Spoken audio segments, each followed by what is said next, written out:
that Bruins win against the Canadiens on Saturday night might be the win of the season.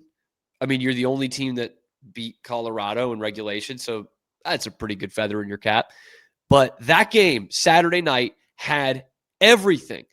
A fight off the hop, another fight 4 minutes in, blood on the ice, penalty kills, shorthanded goals, power play goals, through the legs passes, and an awesome 3-2 regulation win for the Bruins. There was energy around that game. Obviously, it was physical. These are two good hockey teams right now. Dan Conlon, it is time we ask the question. Bruins, Habs, the best rivalry in the NHL. Is it back? I hope so. And if Saturday night was any indicator, if Saturday night was the indicator, then it is. I think they have the blueprint to make this a really good rivalry. If they're both good. Both teams. I think the Canadiens are a little bit ahead of the Bruins in the rebuild right now.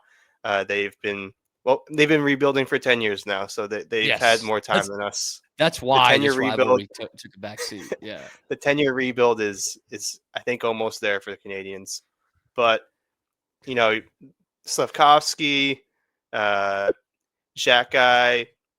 Gallagher's still there. We have Jeannot, we have Zadorov. I think we have the blueprints to make this a rivalry. Kaslik. And the players are there. Slavkovsky's I think someone just easy to hate, like a former first overall pick who's not living up to his potential, who gets mad when McAvoy hits him because his head was down in middle of the ice. So I think this has the blueprint to be a good rivalry again if both teams are competitive, and I think it's just going to be something that to keep an eye on. We only play 2 more times this year, but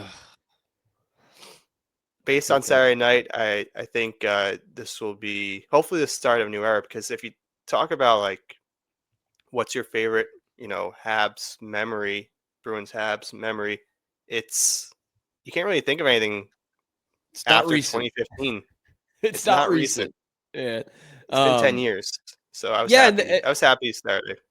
And that is kind of a good point too, of like we went around the Garden a couple weeks ago with our microphone that crapped out in the middle, so we only got half our interviews. But we were asking Bruins fans going in, like, what team do you hate the most? And I think one said the Buffalo Sabres because they hate Jake Allen, the quarterback up there. But everyone else said Toronto. Like everybody else said the Leafs. And there was some Panthers in there too. Maybe but a couple of Panthers, which for sure I hate the Panthers as well. I get that. And like I obviously don't like the Leafs, but I don't know, man. I feel like we pity the Leafs. Like it's fun to laugh at the Leafs. Like to me, that's not we're a rival to them for sure. But like if you had asked us growing up, this would have been an easy answer. Like it's easily Montreal. And then probably second, Philadelphia, like two kind of traditional Bruins rivals. But it's crazy to me, Dan, that this generation they're not Habs haters. Yeah.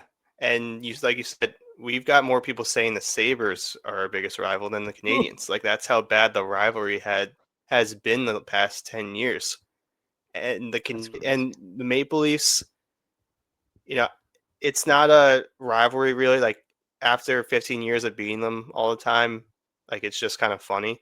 Like you wouldn't say like they're their rival. It has to be back and forth. Like they have to beat us a few times, and it hasn't been like that.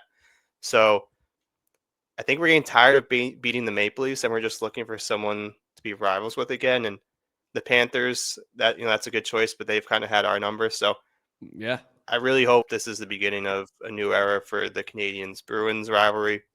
Like I said, I think the blueprint's there, and we'll see how the next 2 games go. They'll be Boston next, and I think the Garden's gonna be a lot louder than the Bell Center was. I think the announcers said in the third period that the Bell Center was kind of quiet, and I'm not sure if that's a reflection on, is this a new generation of fans in Montreal? Did the Stanley Cup fans just move to Florida, and now we're stuck with Canadian fans who it's been a while. don't even know what the Stanley Cup looks like. I mean, yeah, So they couldn't even get in the maybe building this when they is played in the final. Yeah, exactly that bubble. That's crazy to me. I it was a I wild always run. remember when we're talking about the Canadians rebuild for 10 years. It's wild that they had that run in there. They have a more recent Stanley Cup final appearance than the Bruins do. Yeah, that just doesn't really make any sense. Yeah, Kind of forget about that. And if that's something they want to hold over us, then they could have it go because ahead. that's hang the banner. But Yeah, yeah, the center was kind of quiet, and it wasn't to what I remember what it's usually like. And and I'm not sure you've if been that's there. Like you've been there. You've seen it like up close and yeah personal. Obviously, we've seen it on TV for years. It's never quiet. That's a Toronto thing. Like the library thing, that's reserved for Toronto. Montreal, trademark. Yeah, it's always and like it was in those big time matchups, and I'm talking regular season and playoffs, like when they had a sniff of getting back into a game, that place was a cauldron. Like it was, you were like, oh fuck. Like that, I think the whole 2-goal lead, worst lead in hockey thing probably came from playing in the old Forum and into the Bell Center. But you're right, like it was a 1-goal game. The Habs had a bunch of chances in the second period, and in the third, it's a 1-goal game, and it's like you can hear a pin drop in there. It was bizarre. It was really weird. it was. And I'm not sure if that's because of the Janot fight. Uh, that was a great fight. Drop Jack guy, who is a notorious fighter. It's not like he Tough picked on customer. someone. Yeah. It's not like he picked on someone that doesn't fight. He went after the number one fighter for Montreal and punched him in the ear, and he dropped to the ground. And some people said that might have silenced the crowd, but yeah, I was gonna say, it was a little awkward seeing what it was like there, but the game was awesome. It was, the last game I watched at the Bell Center was the Four Nations game, and it had a lot of resemblance to that. Not the same significance, but a little resemblance. Fights off the drop. Yeah. The Dora fight. Love that for Charlie him. McAvoy He getting hurt. Yep. Charlie McAvoy getting hurt, and I think can we make it official? Uh, the Garden Level podcast has officially banned Charlie McAvoy from playing at the Bell Center until further Banned. notice. Until further notice, just 2 fluke injuries. We'll get into injuries in a little bit, but Charlie McAvoy has just not had too much luck at the Bell Center in the past year or so. But he's had a lot of electric hits there, and he's played great there until he's gotten injured. So Yeah. it's unfortunate, but we'll see how. Well, hopefully, we'll get some good news on that soon.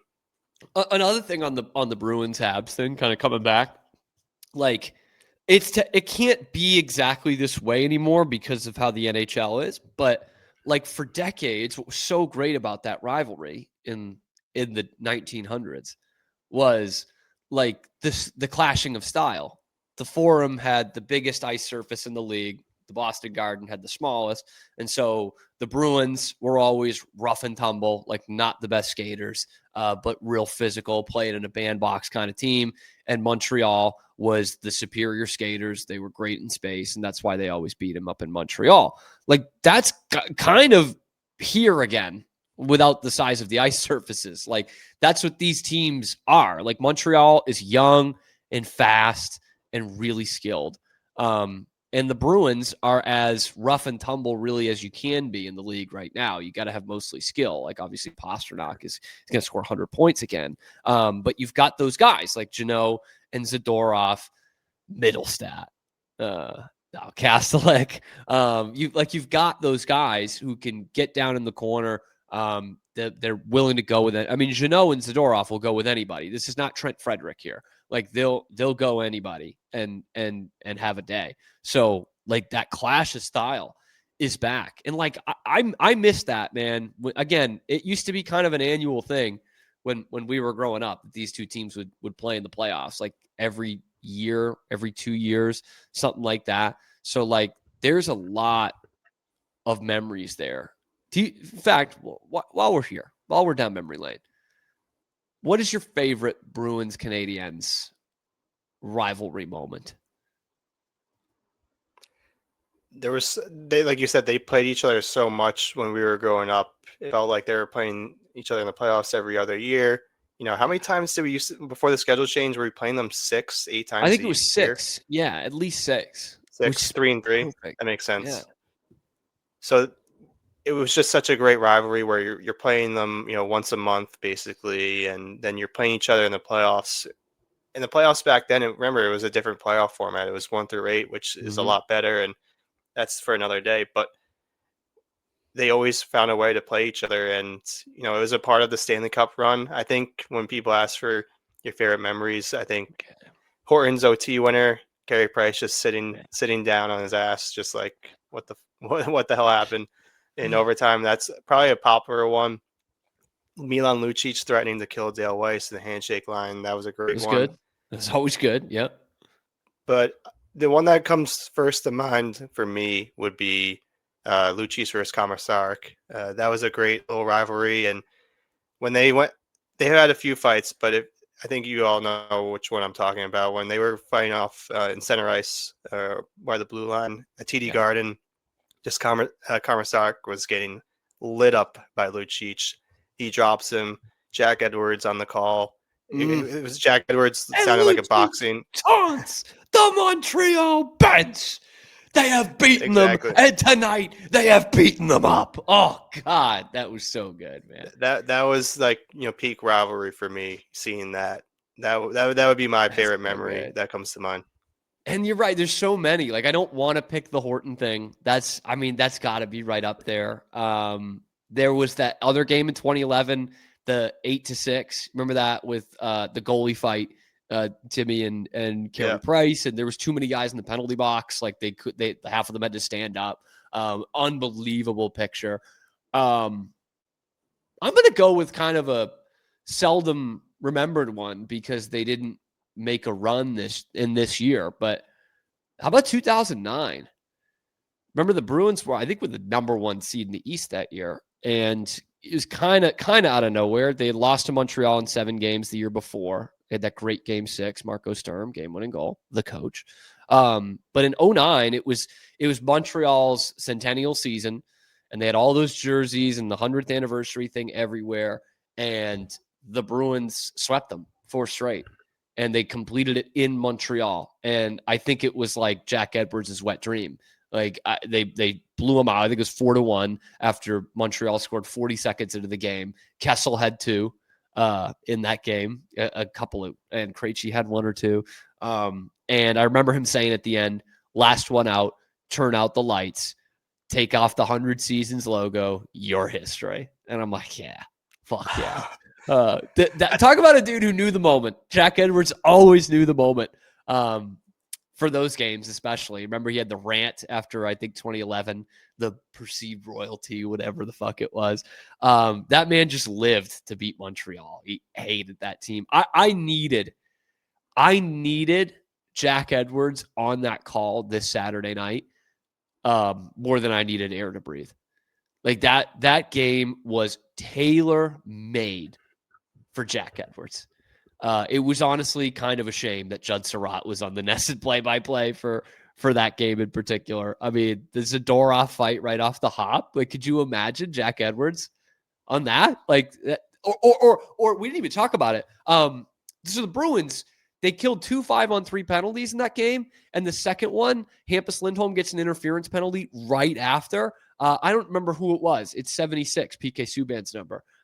Just a total sell job, like classic, the old t-shirts outside the Garden, Montreal dive team. Like that was it right there. Jack Edwards would have lost his shit if that happened. If it happened on his watch, I should say. It did happen. That game was just made for Jack. Like you said, when you want to, if the rivalry's back, if Montreal's diving again, the Bruins are in the box. It was crazy. I know they were on the power play 6 times, 30 minutes in the game. It just felt like, although it was frustrating, I was like, yes, we're back. Like, this is Montreal's back to diving. They're getting the Montreal calls in Montreal. We're in the box. Saturday night, Montreal. Yep. Saturday night. It was getting some flashbacks to what it used to be like. And yeah, like you said, we're very more physical than them, and they have these European players who don't like getting hit in a physical sport. So I think we kind of forgot to mention that. Yeah, the Bruins were, I think there was like 7 minutes of 5-on-5 hockey that game, if I had to guess. if I had to But that's guess. classic, dude. That is Boston Montreal right there. I'm so Yes. happy it's back. I would give anything. Last thought on that. I would give anything for that to be a first round matchup. Like, and this is famous last words, right? Like, because I won't have this particular feeling I'm about to say in April, but like, I almost don't even care if the Bruins lose. I just need that. I need 7 games of that. That's what I need. Like, if you Mhm. can get to the playoffs and face Montreal and also get a top 10 pick from Toronto, that is a perfect outcome for this season for me. Like that, no notes. I would take it in a heartbeat. And I think that's why a lot of Bruins fans aren't too upset right now that they're doing well. It's because they look at Tankathon and see the Maple Leafs currently have the 6th pick in the draft. So that's a good We distraction love for it. us. We're just swapping what we thought we were going to. If you were to tell us we could make the playoffs and still get a top 10 pick, that would be great for our mental health. And I'm on board for it. We'll see how that. We'll see how the Maple Leafs turn out. It seems like the pipe dream, but after playing them, after seeing how they played last week, don't think it's out of reach to say that that could be a lottery team.